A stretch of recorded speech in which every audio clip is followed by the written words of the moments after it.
रुद्र के सभी दोस्त हवेली के अंदर घुसे ही थे कि घर के अंदर बैठा जर्मन शेफर्ड कुत्ता उन पर जोर जोर से भौंकने लगता है। भाऊ भाऊ भाऊ भाऊ। कुत्ते को भौंकते हुए देख पीयूष डर जाता है और कहता है, यार ये हम पर इतना क्यों भौंक रहा है, जैसे हम कोई भूत हो। अच्छा, तो टाइगर नाराज है हमसे?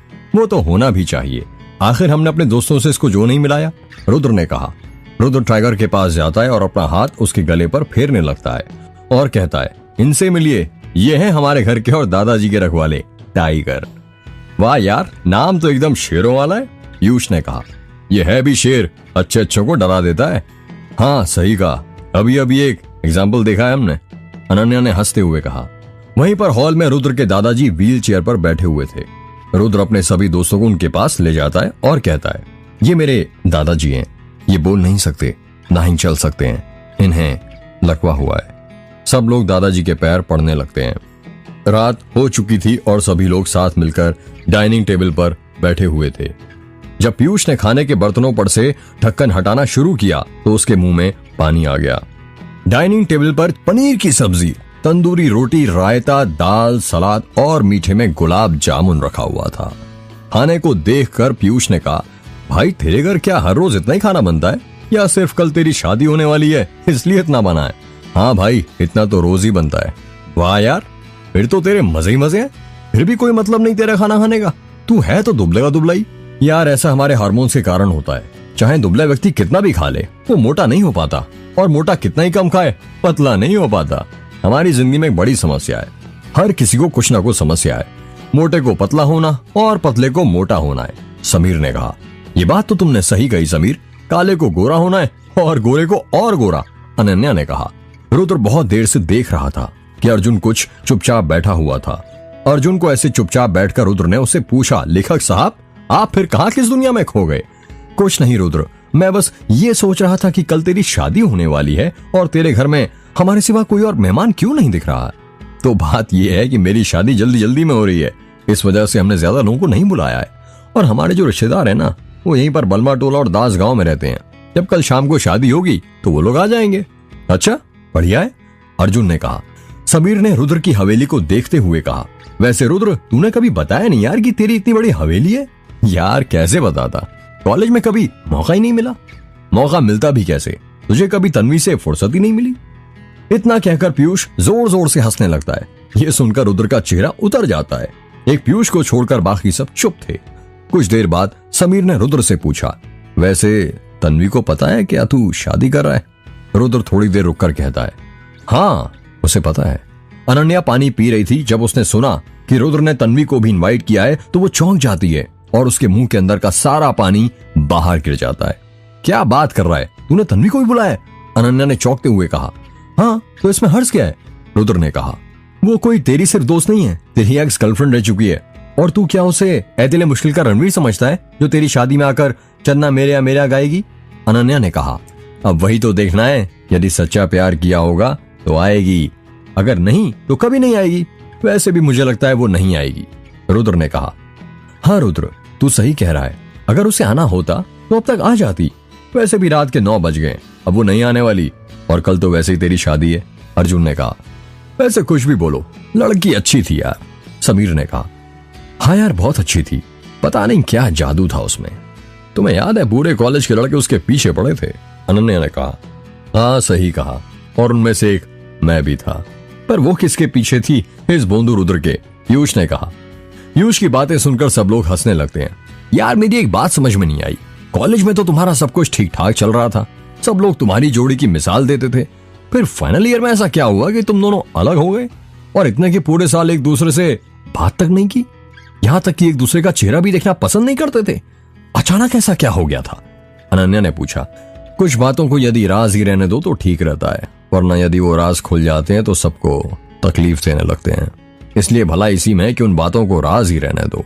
और वैसे भी मेरी जिंदगी कोई किताब नहीं है जो हर कोई जब चाहे तब पढ़ सकता है। ओ दूल्हे राजा, बातों घुमा मत, ये बता तुम्हारा ब्रेकअप क्यों हुआ था? समीर ने पूछा।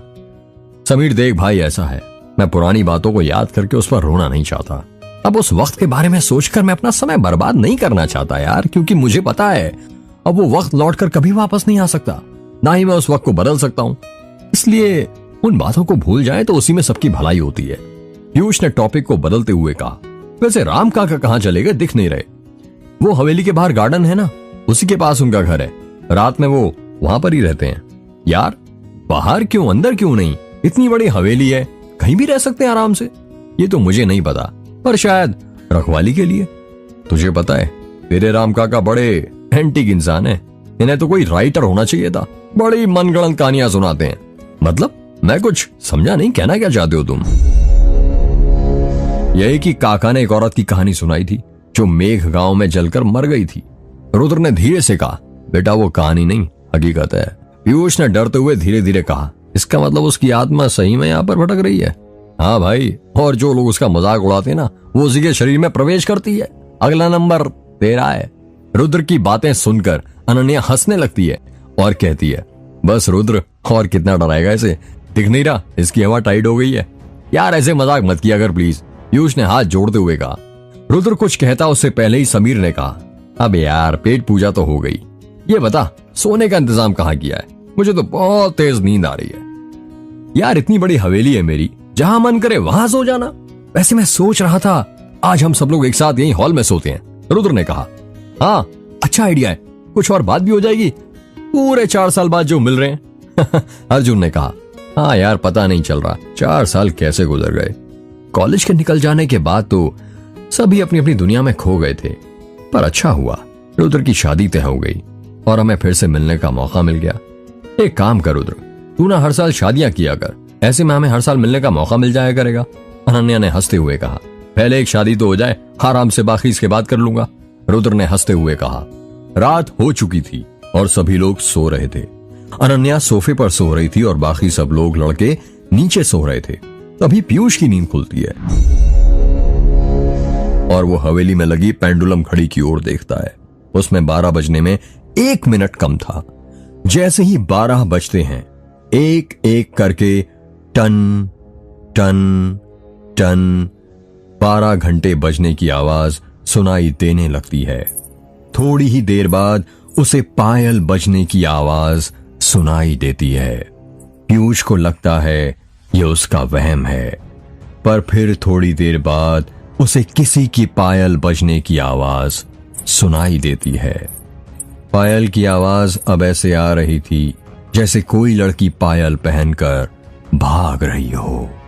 छन छन छन छन।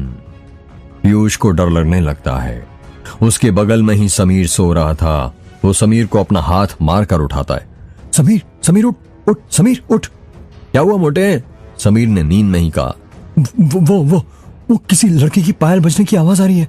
पीयूष ने डरते हुए कहा। तो मैं क्या करूं? भाई तू उठकर जरा देख लेना, मुझे बहुत डर लग रहा है। यार तू भी ना बहुत डरता है। समीर उठ जाता है और पीयूष को अपनी बाहों में भरते हुए प्यार से कहता है, क्या हुआ मेरे बाबू को डर लग रहा है? इतना कहकर समीर जोर जोर से हंसने लगता है। तभी कोई जोर जोर से दरवाजा पीटने लग जाता है। खट खट खट खट खट। यह आवाज सुनकर समीर और पीयूष डर जाते हैं। वो दोनों डर डर कर बाकी सबको उठा लेते हैं। बस रुद्र अभी भी सो रहा था। हल्ले की आवाज सुनकर रुद्र सोते हुए ही कहता है, क्या हुआ यार, इतनी रात को क्यों हल्ला कर रहे हो? वो कोई दरवाजा खटखटा रहा है। पीयूष ने डरते हुए कहा। क्या? रुद्र ने चौंकते हुए अपनी आंखें खोली और अपनी जगह पर खड़ा हो गया। हल्ले की आवाज सुनकर रुद्र की मां आयशा, संतोष और श्वेता नीचे आ जाते हैं। क्या हुआ रुद्र, ये हल्ला किस बात का हो रहा है? रुद्र की मां ने कहा। वो मां कोई दरवाजा खटखटा रहा है। क्या इतनी रात को? आयशा ने चौंक कर कहा। अनन्या कहती, यार आप सब लोग तो ऐसे डरे हो जैसे दरवाजे के पास कोई चुड़ैल खड़ी हो। रुको मैं देखती हूँ कौन है। तभी आयशा अनन्या की बात को बीच में ही काटते हुए कहती है, नहीं अनन्या चुप हो जाओ, गलती से भी उसे आवाज मत देना वरना अनर्थ हो जाएगा। क्या? अनन्या ने चौंकते हुए कहा। हाँ अनन्या, बुरी शक्तियों से कभी पूछना नहीं चाहिए कि कौन है, वरना वो घर के अंदर प्रवेश कर लेती हैं। अर्जुन ने कहा। ये कैसी बात कर रहे हो अर्जुन तुमने किताबें नहीं पढ़ी हैं क्या? तंत्र शास्त्र की किताब का ये पहला नियम है। अर्जुन ने कहा। तुम्हें नहीं पता अनन्या इस गांव के बारे में यहाँ क्या क्या होता है? आयशा ने कहा। देखिए मौसी जी, मुझे नहीं पता आपके गांव के बारे में, पर यदि आप लोग जल्दी दरवाजा नहीं खोले तो मैं खोल दूंगी। अनन्या ने गुस्से में बोला। ठीक है मैं खोलता हूं, रुद्र ने कहा। नहीं बेटे, तुम रहने दो, रुद्र की मां ने कहा। हाँ रुद्र, तू रहने दे, मैं देखता हूं, रुद्र के चाचा संतोष ने कहा। नहीं चाचा, मैं देखता हूं ना, आप घबराइए मत, मैं हूं ना। कोई जोर जोर से दरवाजा खटखटाए जा रहा था और रुद्र धीरे धीरे दरवाजा खोलने के लिए आगे बढ़ने लगता है। सभी लोगों के चेहरे पर डर था सिवाय अनन्या के। स्वाति ने अपनी मां आयशा का हाथ पकड़ लिया था और वो पसीने से पूरी भीग चुकी थी। पीयूष के होंठ कपकपा रहे थे। समीर के भी समझ में नहीं आ रहा था कि रात के 12 बजे के बाद इतनी रात को कौन आ सकता है। रुद्र दरवाजे के पास पहुंच चुका था और उसने अपना हाथ दरवाजे की तरफ बढ़ा लिया था। वो दरवाजा खोलने ही वाला था कि फिर उसे किसी के दरवाजा जोर जोर से खटखटाने की आवाज सुनाई देती है। खट खट खट खट खट खट खट खट।